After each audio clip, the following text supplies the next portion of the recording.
Hello everyone and welcome back to another video. So Games Workshop has just put out their annual trading report and there's a lot of interesting things in there when it comes to their licensing. Now if you want to go and check out for the report for yourself, the link is in the description.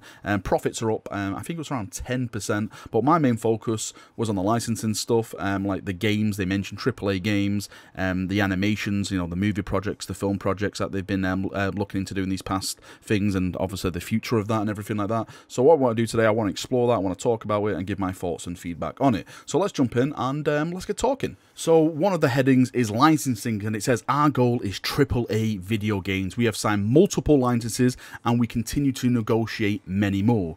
We will update you once they are announced. At this time of writing, we have 73 licenses and are signing new ones every 2 to 3 months. We have collaborated with some of the biggest multiplayer games in the world by putting the IP in games like Counter-Strike Global Offensive. They had like these 40k stickers it mentions, World of Tanks / Warships. Global reach, we have now a licensing staff in China that are actively pushing a number of projects there. In the year, we launched our first Chinese developed mobile game. That was the 40k MMO mobile game, which I did a video on, which I did not like at all. And we also formed a relationship with Bandai for collectibles, launching our first ever action figures that sold out within 3 days, and our first collectible product to be sold through the Gashophon machines in Japan. It's like one of those little vending machines that sells toys. Sorry, toys, not toys, toys. Product reach, we have diversified the use of Warhammer into many new categories and styles this year, including a deal with Marvel to publish our comics across all of our IPs, and Bandai relationship chibi style models, and our first ever Funko Pops release. We've also launched our dedicated Warhammer print-on-demand merchandise site this year. In general, we have formed partnerships that will take Warhammer products into many new locations, particularly North America and Japan. Now, it also has an interesting topic called the digital content, and it says here, in addition to these third-party projects, our internal team, and it's got in brackets, in partnership with a range of animation studios, has also finished development and begun on 3 Warhammer 40,000 animated series. Angels of Death, which we know about, that is the Blood Angels one. The Hammer and Bolter one, which is going to be like different things set across the 40k IP, and the Interrogator one, which we got a little preview. It's like that noir kind of investigator kind of look kind of style.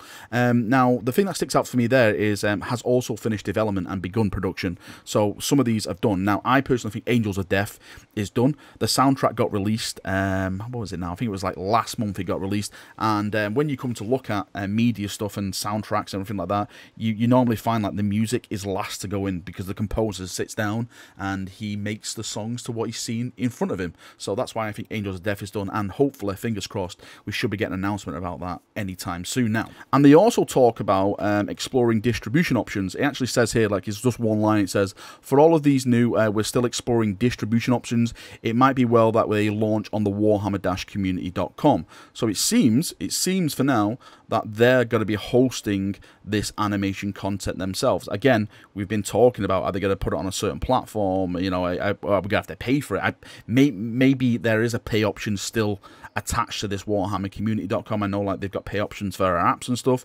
Maybe there'll be a pay option to access like the Warhammer Forge over on the Warhammer website, where you pay a monthly fee and you get to watch these animation series. My only concern with that would be is that they don't really have a catalogue to fill out like a paid option. Yes, they'll have Angels of Death, Hammer and Bolter, Interrogator, but they're all going to be released at different times, and I don't see myself like paying for like a month's worth of stuff or keeping that subscription going if I'm only getting access to like one show. So I think they'll have to put like a catalogue on there to keep people interested. I think that's the only really talking point if it does come to a monetary option from GW. Looking at the actual animation stuff, I think GW have a lot of plans for this, because again, there's another little extract here, and it's mainly talking about the new cinematic trailer, but it's also mentioning all the animation and stuff, because when they released that trailer, that was basically like one of the biggest videos they did, and it mentions it here. It says, the most popular video we ever released. This effort bodes well for the release of other shows and of course the launch of Warhammer 40,000 itself.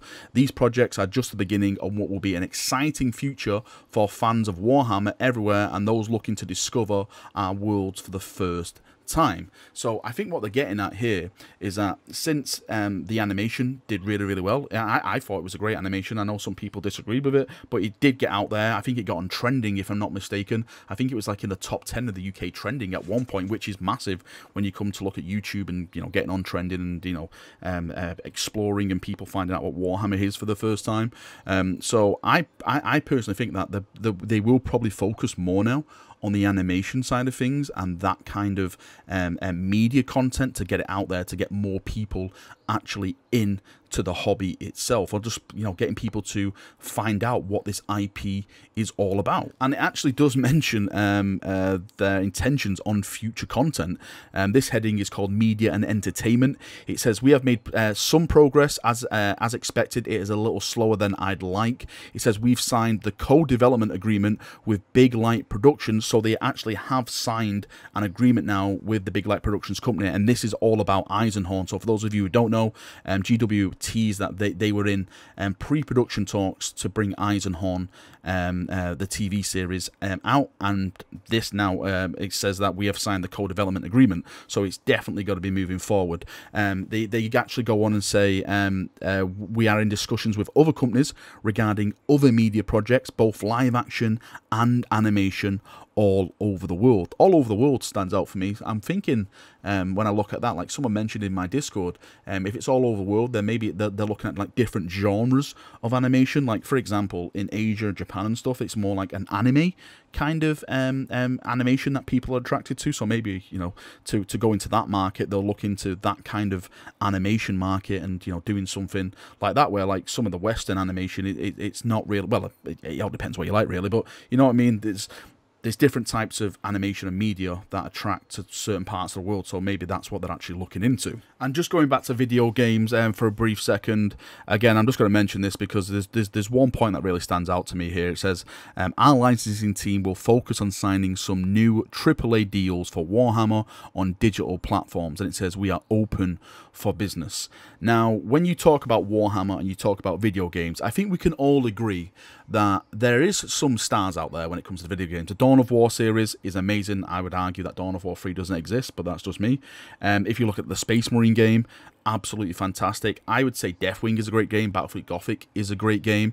This new Dark Tide that has just been announced, we haven't played it, but, you know, Vermintide, the Fat Shark who made this, I have faith that they'll bring this game to life in a great way.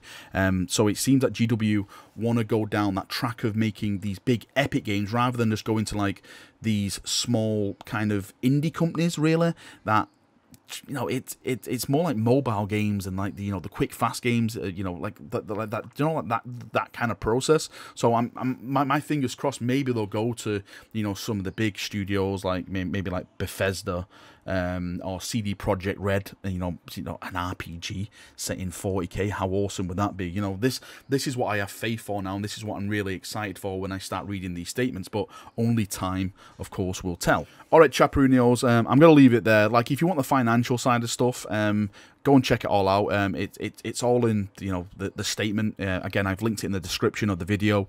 Go and read it. Tell me what you think. Are you happy with some of the things I've mentioned about AAA games, the animation stuff? Would you like it if Warhammer Community actually hosted it, you know, over on their platform? Do you think they actually got to put a monetary thing attached to the animation, so you have to pay to actually watch it?